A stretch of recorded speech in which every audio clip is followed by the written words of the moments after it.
नमस्कार दोस्तों, बहुत बहुत स्वागत है आपका यूपीएससी अनस्टॉपेबल में। आप हैं मेरे साथ, मेरा नाम है सुमित। और दोस्तों, आई होप आप सब लोग अच्छे होंगे और आपके एग्जाम्स की तैयारी भी अच्छी चल रही होगी।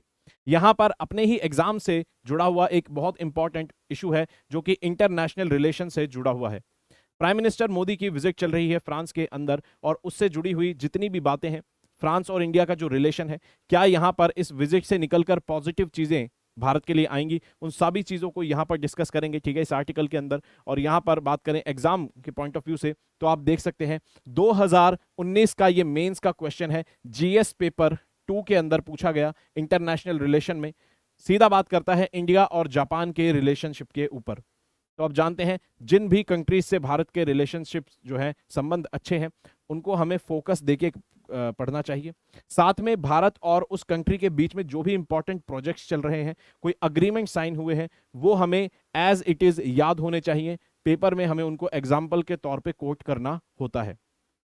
तो जैसे इंडिया जापान पे यहां पर पूछा गया है, उसी तरह से इंडिया फ्रांस पे पूछा जा सकता है कभी भी, क्योंकि यूरोपियन कंट्री में फ्रांस जो है इंडिया की एक बहुत इंपॉर्टेंट कंट्री है, एक बहुत इंपॉर्टेंट देश है इंडिया के लिए।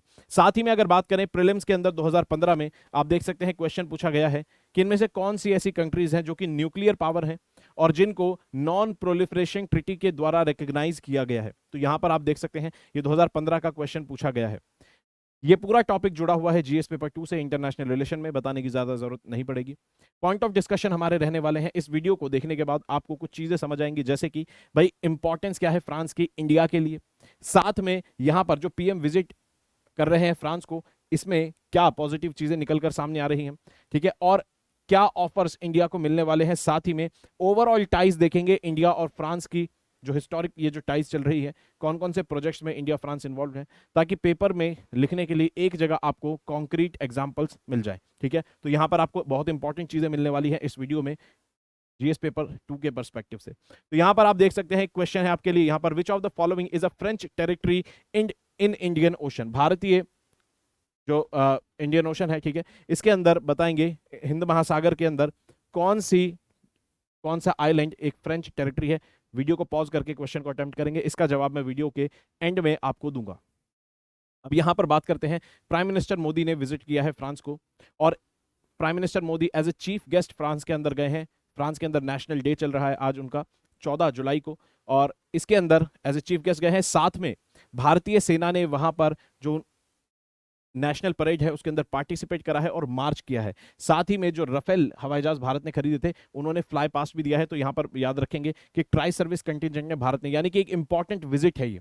आप किसी दूसरे देश के नेशनल डे में जाके पार्टिसिपेट कर रहे हैं, उनके नेशनल परेड में जाकर, तो एक इंपॉर्टेंट विजिट हो जाती है। साथ में इसलिए भी इंपॉर्टेंट हो जाती है क्योंकि फ्रांस जो है भारत का सबसे पुराना स्ट्रेटेजिक पार्टनर है। फ्रांस भारत का सबसे पुराना स्ट्रेटेजिक पार्टनर है, और टोटल 30 स्ट्रेटेजिक पार्टनर्स भारत के आपको देखने को मिलेंगे। इन 30 के 30 स्ट्रेटेजिक पार्टनर्स पे आपकी नजर होनी चाहिए, क्योंकि ये वो पार्टनर्स हैं जिनको भारत अपने लिए एक इंपॉर्टेंट देश मानता है। तो आपको पता होना चाहिए, पेपर में कभी भी पूछ सकता है, ठीक है, नजर होनी चाहिए। उसके अलावा बात करें, फ्रांस को देख सकते हैं आप, सबसे पहला सबसे पुराना 1997 में बना हुआ स्ट्रेटेजिक पार्टनर है भारत का। और इससे पहले जो अभी जो विजिट हुई है, क्या इससे पहले भी विजिट हुई है? जी हाँ, 2009 की अगर बात करेंगे तो सरदार मनमोहन सिंह जो कि प्राइम मिनिस्टर थे उस वक्त, उन्होंने फ्रांस को विजिट करा था और वहां के नेशनल डे परेड के अंदर पार्टिसिपेट करा था। और तब भी भारत की सेना ने वहां के नेशनल परेड के अंदर अपनी मार्च वहां पर किया था, ठीक है। तो यानी कि वहां पर भारतीय सेना के फौजियों ने मार्च वहां पर किया था। अब सवाल ये उठता है, आखिर स्ट्रेटेजिक पार्टनरशिप होती क्या है? तो अगर बात करें स्ट्रेटेजिक पार्टनरशिप की, तो इसकी कोई क्लियर कट डेफिनेशन नहीं है, बिल्कुल एक क्लियर कट, बिल्कुल एक स्ट्रॉन्ग कोई डेफिनेशन नहीं है जहां पर चीजें बिल्कुल क्लियर हो। लेकिन यहां पर स्ट्रेटेजिक पार्टनरशिप शब्द का इस्तेमाल भारत बहुत करता है उन देशों के लिए जिनसे भारत के संबंध अच्छे हैं, गहरे हैं।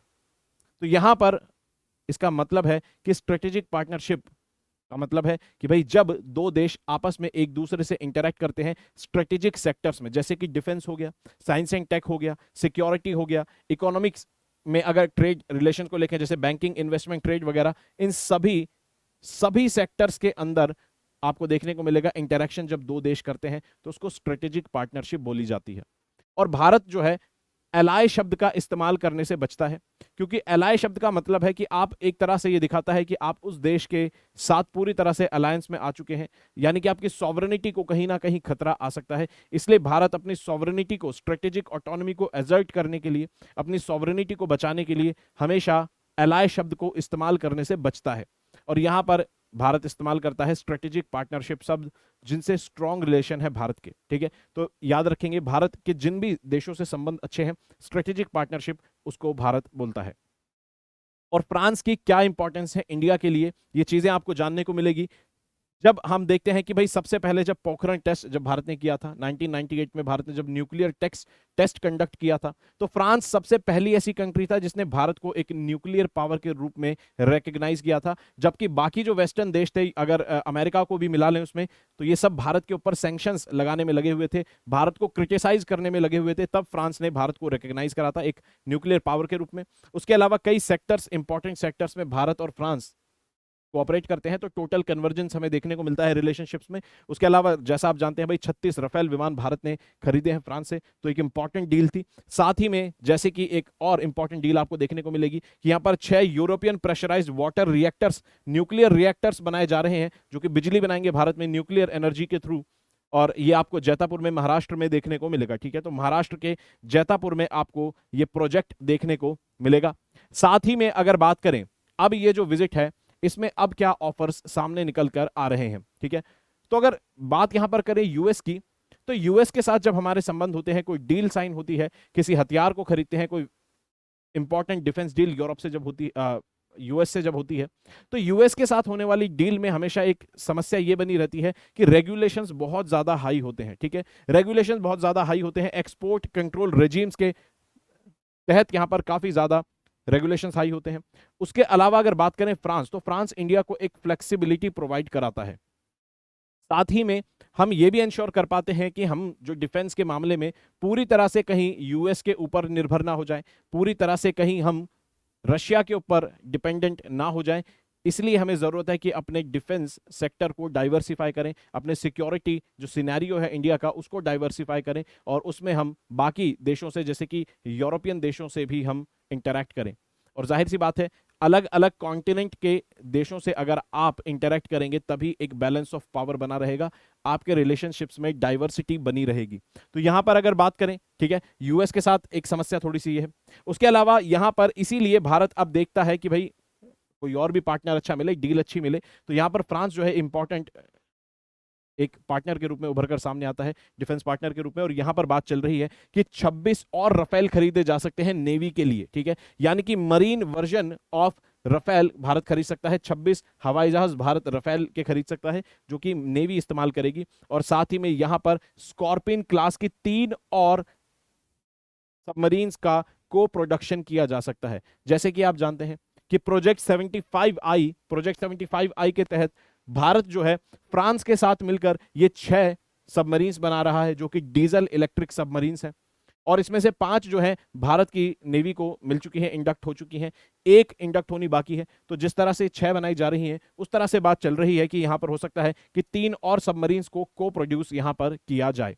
ठीक है, तो एक तो रफेल की बात हो गई, सबमरीन्स भी डेवलप की जा सकती है। साथ में जो सबसे बड़ी डील, सबसे बड़ा ऑफर यहां पर दिया जा रहा है फ्रांस के द्वारा भारत को, वो ये कि फ्रांस ने देखा कि अभी यूएस और इंडिया की बात चल रही थी कि डील को लेकर, जिसमें यूएस जो है इंडिया को टेक्नोलॉजी ट्रांसफर के तहत जनरल इलेक्ट्रिक F414 इंजन को भारत को देगा। ठीक है, F414 जेट इंजन जो है वो भारत को देगा यूएस, और टेक्नोलॉजी ट्रांसफर भी करेगा। लेकिन एक समस्या यह है कि यहां पर यूएस जो है 80% टेक्नोलॉजी ट्रांसफर कर रहा है। ठीक है, यूएस जो है 80% टेक्नोलॉजी ट्रांसफर कर रहा है, यानी कि जो क्रिटिकल कंपोनेंट है इस टेक्नोलॉजी का, वो अभी भी भारत के हाथ से दूर रहेगी। यानी कि हम पूरी तरह से सेल्फ सफिशिएंट नहीं हो पाएंगे इस टेक्नोलॉजी को, जेट इंजन की टेक्नोलॉजी को डेवलप करने के लिए। अब यहां पर फ्रांस ने इस चीज को देखा और फ्रांस ने ऑफर दिया है कि यहां पर फ्रांस अपना जेट इंजन सफरान को भारत को ऑफर कर रहा है विद 100% टेक्नोलॉजी ट्रांसफर। ठीक है, तो भारत के पास अब दो डील, 2 रास्ते खुल गए हैं। अब देखना होगा किस तरह से यहां पर चीजें आगे बढ़ेंगी। ठीक है, और जाहिर सी बात है यहाँ पर जो प्राइस होगा, यानी कि अमाउंट जो होगा, प्राइस जो होगा इंजन का, कितने पैसे जा रहे हैं, वो भी एक इंपॉर्टेंट चीज़ है, ठीक है। उसके अलावा भाई स्ट्रेटेजिक जो बायलैटरल टाइज हैं उनको भी बनाए रखने के लिए देश एक दूसरे से इस तरह की डील करते हैं। तो देखते हैं कि फ्रांस के इस ऑफर को कैसे इंडिया लेता है, लेकिन एक बहुत बड़ा ऑफर है 100% टेक्नोलॉजी ट्रांसफर की जहां तक बात है। उसके अलावा अगर बात करें अलग अलग सेक्टर्स में और क्या कोऑपरेशन चल रहे हैं, तो क्लाइमेट चेंज की अगर बात करें, पिछले साल अक्टूबर में road map on green hydrogen यहां पर इस इनिशिएटिव है, इसको लॉन्च किया गया था, इसको साइन किया गया था। अब अगर बात करें तो ग्रीन हाइड्रोजन बहुत ज़्यादा इंपॉर्टेंट है एनर्जी ट्रांजिशन के लिए, क्लाइमेट चेंज को फाइट करने के लिए, और भारत भी जो है ग्रीन हाइड्रोजन मिशन को पिछले बजट में खास जगह दी थी, और उसी तरह से यहाँ पर आप देखेंगे तो बहुत ज़्यादा इंपॉर्टेंट मिशन है और डायरेक्टली फ्रांस के साथ इंटरैक्ट भारत कर रहा है। साथ ही में यहाँ पर ब्लू इकोनॉमी के लिए भी रोड मैप जारी किया गया था। उसके अलावा और भी अदर सेक्टर्स जैसे कि 6G, आर्टिफिशियल इंटेलिजेंस और क्वांटम कंप्यूटेशन, क्वांटम कंप्यूटिंग के क्षेत्र में यहाँ पर इस डील के अंदर, इस विजिट के अंदर देखने को मिल सकता है कि यहाँ पर कुछ कोऑपरेशन और कुछ रोड मैप्स वगैरह यहाँ पर देखने को मिले, ठीक है। यानी कि 6G वगैरह और जितनी भी एमर्जिंग टेक्नोलॉजीज हैं इनको कहते हैं एमर्जिंग टेक्नोलॉजीज, ठीक है। आने वाले समय में जो देशों के रिलेशंस को गाइड करेगी, देशों की इकोनॉमी को गाइड करेगी, सिक्योरिटी को गाइड करेगी, ऐसी टेक्नोलॉजीज को कहते हैं कि एमर्जिंग टेक्नोलॉजी किसी भी देश के लिए बहुत ज्यादा क्रिटिकल होती है। तो यहां पर भी हमें देखने को मिल सकता है कोऑपरेशन। उसके अलावा सबसे बड़ी चीज जो हुई है फ्रांस की इस विजिट के दौरान वो ये कि अब भारत का यूपीआई फ्रांस में भी चलेगा, और इसकी शुरुआत होगी कुछ ही दिनों में कि पेरिस में एफिल टावर के पास आप वहां पर रुपी में पेमेंट कर पाएंगे यूपीआई के थ्रू, ठीक है। तो भारत का यूपीआई जो है अब फ्रांस में भी चलेगा। आप देख रहे हैं कि थोड़े दिन पहले हमने एक वीडियो में डिस्कस किया था कि किस तरह से रुपी को इंटरनेशनलाइज करने की कोशिश की जा रही है भारत सरकार के द्वारा, और उसमें से एक कदम आज आप यहां पे भी जोड़ सकते हैं। एक यूरोपियन कंट्री के अंदर जो कि फ्रांस है, बहुत इंपॉर्टेंट कंट्री, इसमें यूपीआई चलेगा और रुपी के अंदर पेमेंट की जा सकती है, ठीक है। और ठीक है, आप देख सकते हैं बहुत ज़्यादा इंपॉर्टेंट चीज़ है। क्योंकि भाई हम यहाँ पर इससे क्या कर रहे हैं, फ्रांस भी चाहता है कि ओवर द टाइम कहीं वो यूएस डॉलर के ऊपर पूरी तरह से डिपेंडेंट ना हो जाए। उसके अलावा फ्रांस चाहता है कि भाई टूरिस्ट लोग भारत के यहाँ पर आए फ्रांस के अंदर, तो वो भी चीज़ है, ठीक है। तो शॉर्ट टर्म में टूरिस्ट लोग और लॉन्ग टर्म में डॉलर की डिपेंडेंस कहीं ना बन जाए, इस चीज़ को भी ध्यान में रखा जा रहा है ताकि स्ट्रेटेजिक ऑटोनॉमी बनी रहे, ठीक है। तो यहाँ पर जो इंडिया के टूरिस्ट हैं उन लोगों को थोड़ा फायदा मिलने वाला है। अब स्ट्रेटेजिक ऑटोनॉमी जो है, ये शब्द पूरा इंपॉर्टेंट है इंडिया और फ्रांस दोनों के रिलेशनशिप में। स्ट्रेटेजिक ऑटोनॉमी का मतलब होता है कि कोई भी देश अपने आप में अपनी ऑटोनॉमी, अपनी संप्रभुता बनाए रखता है, ठीक है, और वो किसी दूसरे देश पर डिपेंडेंट नहीं होता। हालांकि स्ट्रेटेजिक तरीके से वो इंटरैक्ट करता है और अपनी ऑटोनॉमी को बनाए रखता है, तो इसे कहते हैं स्ट्रेटेजिक ऑटोनॉमी। अब यहां पर बात करें इंडिया और फ्रांस की, तो दोनों ही देश यूएस के बहुत अच्छे मित्र देश हैं। इंडिया भी यूएस के साथ अच्छे लेवल पर इंटरैक्ट कर रहा है हर क्षेत्र में ऑलमोस्ट। उसके अलावा फ्रांस की बात करें तो फ्रांस भी यूएस के साथ हर एक लेवल पर इंटरैक्ट करता है, क्योंकि राइज ऑफ चाइना को काउंटर करने के लिए सबसे ज्यादा। और अगर बात करें इंडो पैसिफिक में, तो यूएस के साथ इंडिया भी कोऑपरेट कर रहा है और इंडो पैसिफिक में यूएस के साथ फ्रांस भी कोऑपरेट कर रहा है। अब यहां पर जरूरी हो जाता है दोनों देशों के लिए कि वो कहीं ना कहीं पर आगे चलकर कहीं यूएस के ऊपर ओवर डिपेंडेंट ना हो जाए। तो अगर आप यूएस से डील कर रहे हैं तो आप आपस में भी डील करिए, आपस में भी कॉन्ट्रैक्ट साइन करिए, आपस में भी अग्रीमेंट्स साइन करिए, आपस में भी इन्वेस्टमेंट्स वगैरह करिए। तो इसीलिए इंडिया क्या करता है, यूएस के साथ तो डील करता है लेकिन फ्रांस के साथ भी डील कर रहा है, और फ्रांस भी इंडिया के साथ डील कर रहा है ताकि ओवर डिपेंडेंस कल को चलकर ना बन जाए, ठीक है। और दूसरी बात कि भाई फ्रांस जो है एक ऑल टुगेदर डिफरेंट कॉन्टिनेंट का इंपॉर्टेंट देश है। अमेरिका दूसरे कॉन्टिनेंट में, वहां से हमारी हमारी वहां पर भी एक अच्छा देश जो है, ठीक है, यूएस के रूप में है। उसके अलावा यूरोप के अंदर कौन सा अच्छा देश है, तो वहां पर फ्रांस एक इंपॉर्टेंट देश है, अलग ऑल टुगेदर अलग ही कॉन्टिनेंट में, ठीक है। चलिए, उसके अलावा यहां पर देखें तो मल्टीपोलर वर्ल्ड के लिए ये चीज इंपॉर्टेंट है भाई। स्ट्रेटेजिक जो देश जितने ज्यादा ऑटोनोमस होंगे, ठीक है, स्ट्रेटेजिकली ऑटोनोमस होंगे देश, एक दूसरे पे डिपेंडेंट नहीं होंगे, तो मल्टीपोलर वर्ल्ड जो है ये बना रहेगा, ठीक है। एक देश की सत्ता पूरी दुनिया में नहीं चलेगी, ठीक है। अभी हालांकि आप देखते हैं कि भाई पूरी दुनिया में लीडरशिप सबसे ज्यादा किसकी है, यूएस की है, लेकिन फिर भी आप अपने इंटरनल मैटर्स जो है उसके अंदर खुद डिसीजन ले पाए, ये है स्ट्रेटेजिक ऑटोनॉमी। तो मल्टीपोलर वर्ल्ड बनाने में ये चीज हेल्प करेगी, ठीक है। और साथ में जानते हैं कि भाई कल को चलकर डॉलर के ऊपर ज्यादा डिपेंडेंसी ना क्रिएट हो जाए फ्रांस की, यूएस और चाइना की राइवलरी के अंदर चलकर कहीं पर बाकी देश जो है पूरी तरह से एक साइड ना ले ले, डिपेंडेंट ना हो जाए यूएस के ऊपर। इसीलिए भी ये चीज़ें ज़रूरी है कि आप आपस में डील करते रहें, ठीक है। चलिए यहाँ पर सारी बातें हमने ये देख ली। उसके अलावा अगर पूरे इंडो और फ्रेंच टाइज को देखें, इंडिया और फ्रांस के पूरे रिलेशनशिप को देखें, तो कुछ इंपॉर्टेंट चीजें आपको यहां पर देखने को मिलेगी जो एग्जाम में आप डायरेक्टली कोट कर सकते हैं। जैसे कि फ्रांस जो है भारत की परमानेंट मेंबरशिप जो है यूनाइटेड सिक्योरिटी काउंसिल की, उसको समर्थन देता है। उसके अलावा इंडो पैसिफिक रीजन में भारत को समर्थन पूरी तरह से मिलता है। साथ में इंडो पैसिफिक रीजन के को समर्थन कौन करता है? फ्रांस पूरी तरह से समर्थन यहां पर करता है। उसके अलावा इंडिया और फ्रांस के बीच में मिलिट्री एक्सरसाइजेज यहां पर चलती हैं, जैसे कि शक्ति, वरुण, गरुड़, IMEX 22, ठीक है, तो इनको याद रखेंगे। साथ ही में प्रोजेक्ट 75 स्कॉर्पियन क्लास की जो सबमरीन डेवलप की जा रही है भारत के अंदर फ्रांस के साथ मिलकर, इसमें भी आपको इन्वॉल्वमेंट दिखेगी। साथ में यहां पर इंडिया के द्वारा यूनाइटेड नेशंस के अंदर प्रपोज एक रेजोल्यूशन है जिसको कहा जाता है comprehensive convention on international terrorism. International terrorism को काउंटर करने की भारत का जो यूनाइटेड नेशंस के अंदर भारत का जो रेजोल्यूशन है उसका भी समर्थन फ्रांस करता है। यह भी पास नहीं हुआ है, हालांकि फ्रांस का इसको समर्थन है।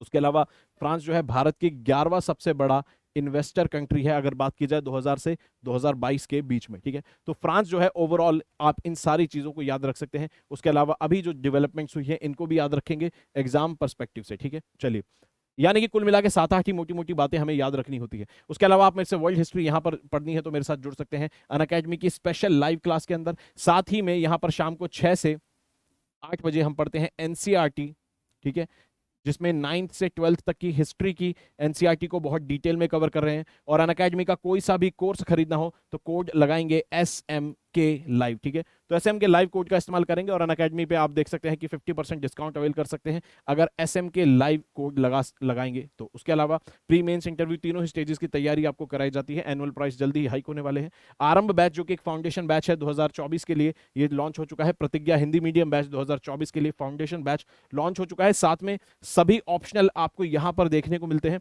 तो ऑप्शनल की क्लासेस और टेस्ट सीरीज अगर आपको ज्वाइन करनी है तो आप देख सकते हैं, कोड वही रहेगा SMK लाइव, ठीक है।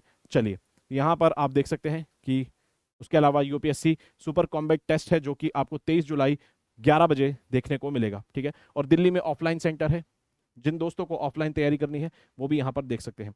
अब ये जो सवाल था कि भाई इंडियन ओशन में कौन सा आइलैंड एक फ्रेंच टेरिटरी है, तो इसका सही जवाब है reunion island. Reunion island Indian ocean के अंदर एक फ्रेंच टेरिटरी आपको देखने को मिलेगा। कोकोस आइलैंड ऑस्ट्रेलिया का है, डिएगो ग्रासियास यूके का है और इसको USA ऑपरेट करता है। साथ ही में सोकोत्रा आइलैंड जो है ये आपको यमन का द्वारा ऑपरेट करता हुआ दिखेगा। साथ में यहाँ पर PYQ है, इसको आप देख सकते हैं, ठीक है। 2023 के पेपर का ही ये प्रीवियस ईयर क्वेश्चन है और इसको अटेम्प्ट करेंगे, कमेंट बॉक्स में बताएंगे। अगर आपको मुझसे डायरेक्टली कनेक्ट करना है तो आप इंस्टाग्राम पर मुझे फॉलो कर सकते हैं, मैं आपके क्वेश्चंस का वहां पर जवाब जरूर दूंगा। तब तक पढ़ते रहेंगे, अपना ख्याल रखेंगे। जय हिंद दोस्तों।